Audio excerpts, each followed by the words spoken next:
It was reported earlier in the week that the CIA was giving its raw data, its raw intel to members of Congress who are investigating Russia's meddling in the presidential election. And perhaps, even maybe even more important, frankly, the relationships between people in the Trump camp, if not Trump himself, and members of the Russian government. But one thing to keep in mind, and this is slightly off topic, but it's not. We have, in a month or two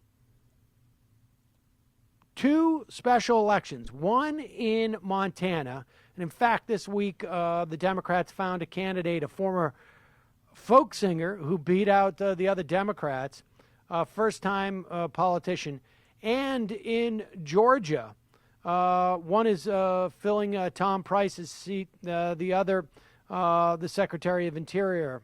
And these two special elections, particularly the one in Georgia, could have a big impact on whether or not we see more calls for investigation from members of Congress. Because, as you know, Farron, this seat in Georgia is what is known as a plus 1.5 R on the partisan index. In other words, Hillary Clinton lost this district by just 1.5 points or so, even though the Republican congressman there won by 20 points.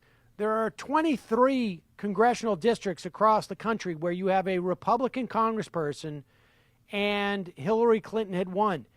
If a district where Hillary Clinton lost, even by just a little bit, turns to a Democratic seat when you had the last Republican there winning by 20 points, you're going to have all 23 of those sitting congresspeople, as well as others, basically say, I'm not going down with the Donald Trump ship.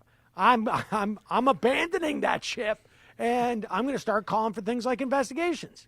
Well, it's been interesting, too, to, along those same lines, to watch Paul Ryan. I follow him closely on Twitter just because it's hilarious to see him every day try to pump out something new about Obamacare while the entire government is burning down around him.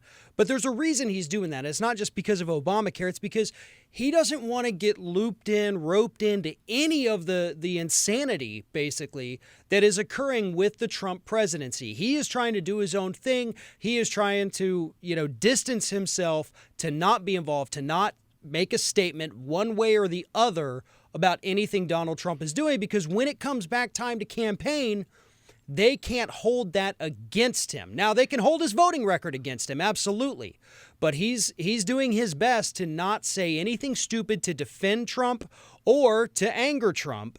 And that's something that, this is a calculated move by Paul Ryan. And we've seen a lot of others do that. And it is because, as you point out, they are worried. They're getting worried at this point. And if things flip, if this seat in Georgia flips, this could be the turning point. This could be what we need to show people that, look, a red district isn't always going to stay red. If you keep going down this path, we could flip it. We can flip more. We can put more resources to these House seats that you've considered safe for so long. And so we might be able to get them to go along with investigations. Still a long shot, but the possibility is there right now, at least. Well, we're not going to see investigations of Trump in any meaningful way, but we will see some defectors in the event that that type of House seat, like you say, goes to the Democrats. But, just one other point before we move on here. The reason why Paul Ryan is able to distance himself from Donald Trump, and the same reason why Mitch McConnell is able to distance himself from Donald Trump, is because the Democrats have categorically failed to and I don't even know if they've even tried, frankly, to tie Paul Ryan and Mitch McConnell to Donald Trump. It was a huge mistake, strategic mistake that Hillary Clinton made in the election, and it's a mistake that the Democrats seem just determined to repeat over and over again. This notion that Donald Trump is going to remain popular is absurd, of course, and you want you want the Republicans to either have to say they're with him or against him. And, I'm going to be talking a little bit later in the program about I don't know what you call it, Trump care or Republicare, or depending on if you comment at Breitbart, Rhino care.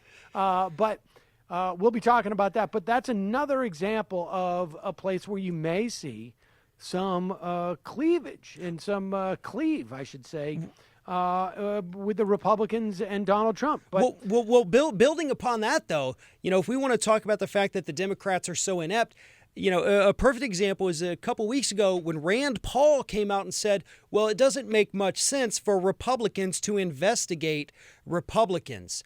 Now, if I'm a Democratic strategist, I am playing that audio clip at every given opportunity, making sure that everybody in this country has heard that as we continue to see these things unfold from the Republican Party, because they're all in this together. Anyone who doesn't want to investigate him is a willing accomplice at this point. And so I just had to add that onto your point about the Democrats not using this material properly, because that soundbite of Rand Paul is so far the greatest one we've had all year, and it should be played every day until people know it by heart and know exactly who said it and why he said it. I just don't think it's useful to be doing investigation after investigation, particularly of your own party. We'll never even get started with doing the things we need to do, like repealing Obamacare, if we're spending our whole time having Republicans investigate Republicans. I think it makes no sense.